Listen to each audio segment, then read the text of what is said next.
Welcome to part 2 of episode 18. Before I dive in, I wanted to be sure and remind you and share the great news that Record of a Well-Worn Pair of Traveling Boots is now a part of the CrossPods tribe. I am more excited about this collaboration than I can express here.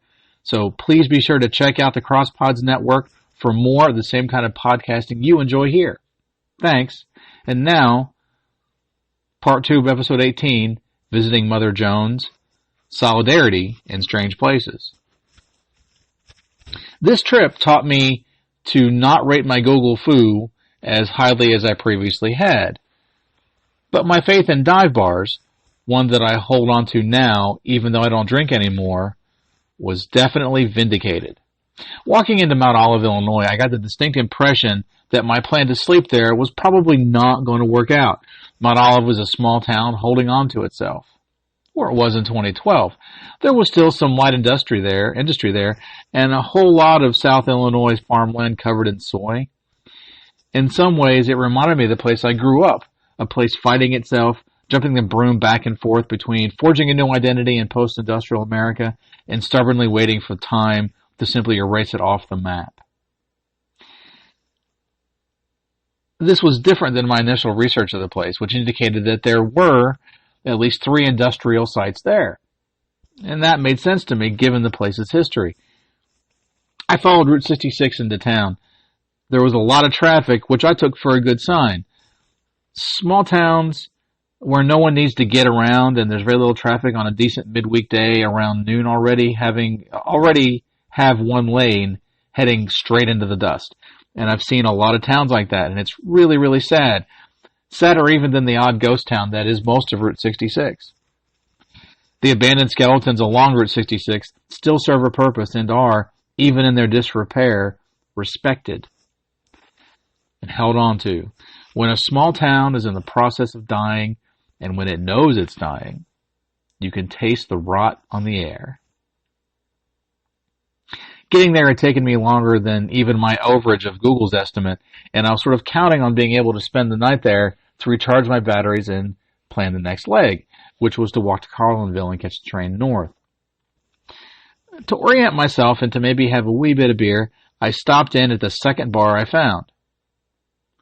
I stopped mainly because of the name, Crawdaddies.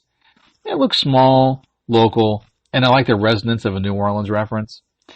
The bar was sparsely populated, a handful of old men, probably retired and holding up bar stools they had earned with many afternoons after the time clock, and one woman, probably about the same age as me. The bartender looked like he'd been a bartender for as long as he'd been drinking himself. He was sipping on a short glass of beer. The place was wonderfully devoid of cameras used by most owners to spy on their employees. All conversation stopped when I walked in. I chose a stool close to the door, mainly because it was close to the door, but also in case I needed to leave.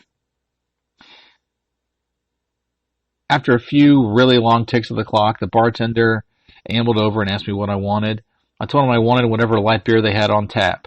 He pointed behind him and said there weren't any taps. I asked for Miller Lite.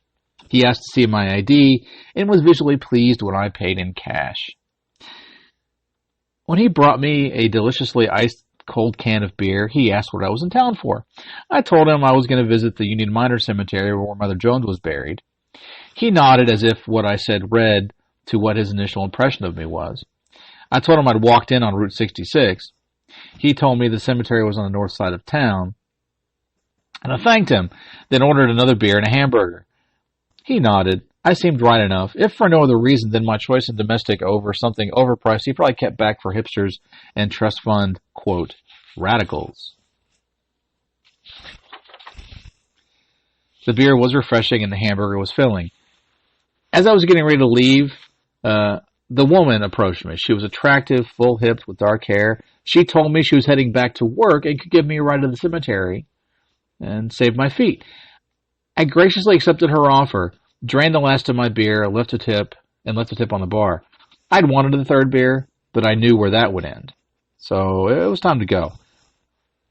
Thanks so much for listening to episode 18, part 2 of A Record of a Pair of Well-Worn Traveling Boots. Please be sure to show some love by subscribing to this podcast on iTunes, Spotify, or whatever podcatcher you use. Check out past episodes and look forward to episode 18, part 3 in 2 weeks. If you're really enjoying the podcast, please consider becoming a patron on our Patreon page. That's www.patreon.com/wellwornboots. That's patreon.com/wellwornboots, all smushed together.